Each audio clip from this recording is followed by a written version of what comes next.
Miami Beach, a name that gives off a feeling as soon as you hear it. Nightlife, tourism, overpriced drinks, and Scarface.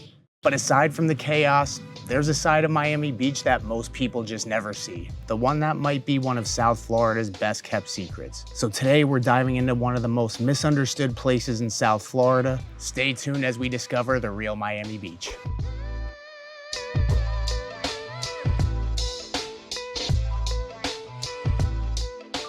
Now, we've done videos on Miami before, but never Miami Beach, the city.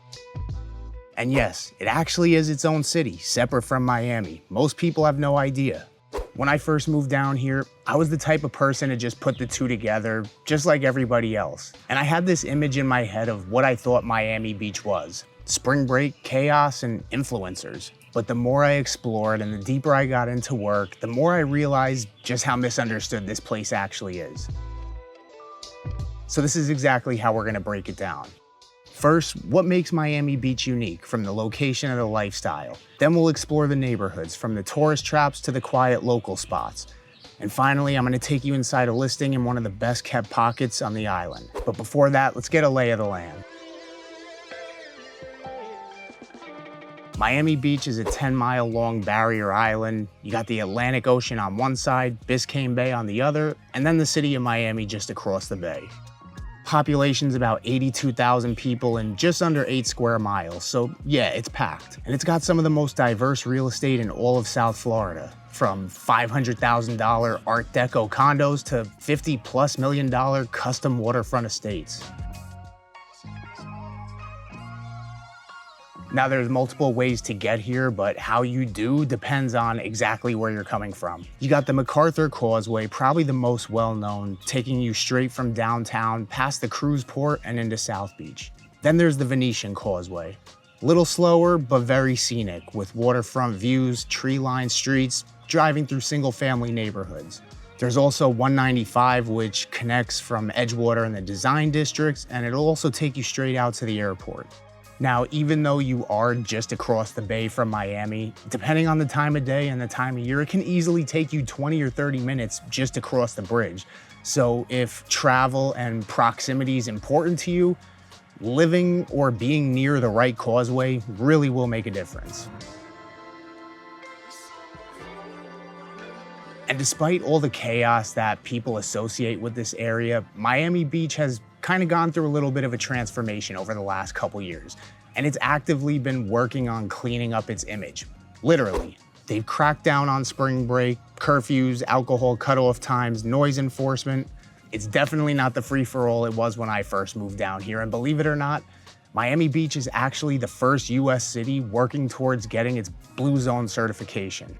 And if you're not familiar with what that is, it's a global recognition for places that promote longevity and wellness by enhancing things like walkability, clean air, healthy food, and just overall quality of life. Basically a place where you can live longer. Crazy, right? Because when most people think of Miami Beach, they just think of South Beach. Ocean Drive, spring break, tourists everywhere, especially south of 23rd Street. I mean, it's basically Times Square. $10 coffees, expensive drinks, packed with tourists, traffic that never ends. But it's iconic for a reason. You have historic Art Deco buildings, events like Art Basel, Lincoln Road, which is an 8-block outdoor mall with shops, restaurants, and live music venues.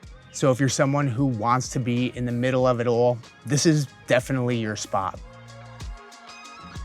For most of our buyer clients, especially the ones relocating, it's not necessarily about being right in the heart of everything, but the anchor is being close enough without being stuck right in the middle of it. That's where the real value is, and that's what makes up these neighborhoods that make Miami Beach feel like much more than a tourist trap. And before we break these neighborhoods down real quick, I created a free relocation guide that breaks down the different areas all across South Florida, plus over 30 pages of everything you need to know about living here.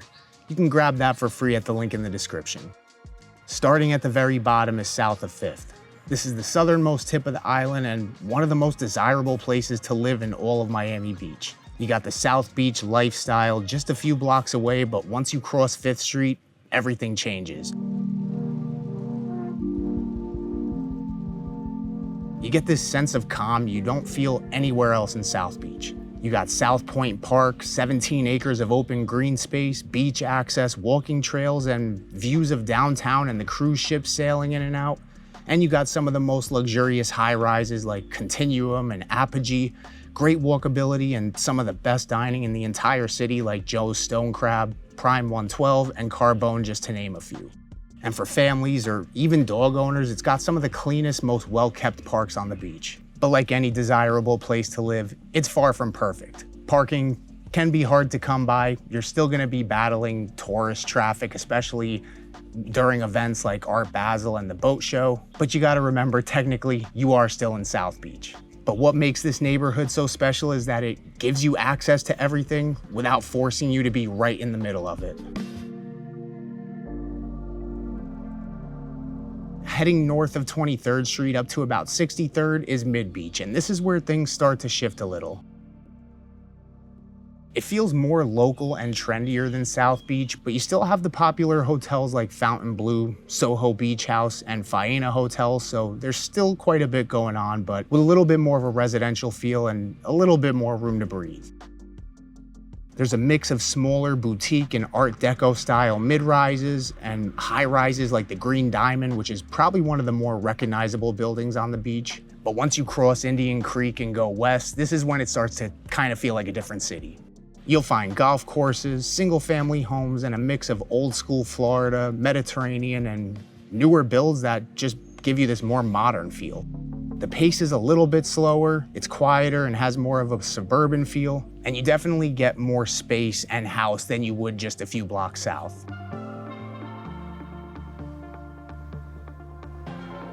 Now from 63rd up to about 87th Street, you have North Beach. And unlike the tourist-heavy South Beach or the trendier Mid-Beach, North Beach gives you a more authentic Miami feel. It's less commercial, stronger sense of community, local business, and just a more residential, family-friendly environment. And Normandy Isles and Biscayne Points are perfect examples of this. With single-family waterfront homes on tree-lined streets, you have Normandy Shores Golf Course and just a small-town feel where you're not fighting tourist traffic 24/7. Now, just because you're not fighting tourist traffic does not mean that there is no traffic. You're still on a barrier island, and you're still in Miami. So yes, you're still gonna experience traffic, but the day-to-day pace and life is just much slower down here, and it just has a more authentic Miami feel. Now, if I had to choose just one area that checks pretty much all the boxes, from luxury to privacy, exclusivity, and water views, it would be the Venetian Islands, which is a chain of 6 man-made islands that sit right in the middle of Biscayne Bay, technically split between Miami and Miami Beach. They're quiet, tropical, fully residential, and very well located. You're 10 minutes from downtown, 10 minutes from Lincoln Road, but you never know just by how peaceful it feels here.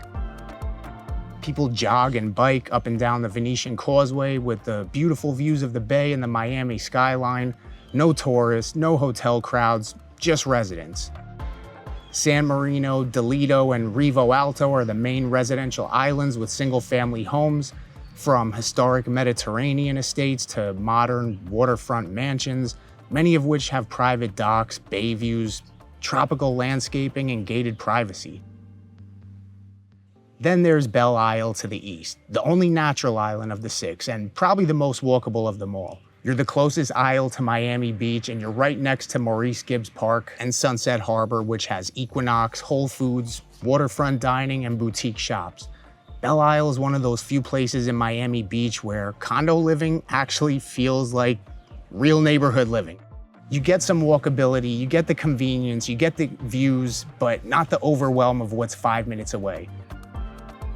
In fact, I want to show you probably one of the best floor plans that I've seen in a while right here in 9 Island. It's a 3-bed, 3-bath, plus a den, just over 2,300 square feet.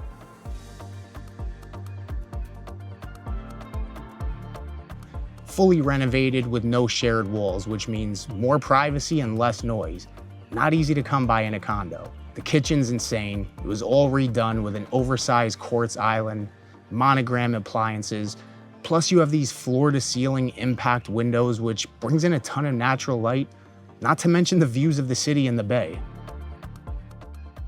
Plus you're just a short walk to the Standard Hotel and Spa, a 5-minute drive to Sunset Harbor, and 10 minutes from the heart of South Beach. So you get privacy when you want it, action and excitement when you're in the mood for it, and basically everything you need right outside your door. So if you enjoyed this condo or you're looking to buy or sell a home anywhere in South Florida, my team and I want to help you. We'd love to be your real estate resource of choice. So make sure to reach out to us at therealsouthflorida.com/YouTube or scan this QR code to get started, and we'll see you on the next video.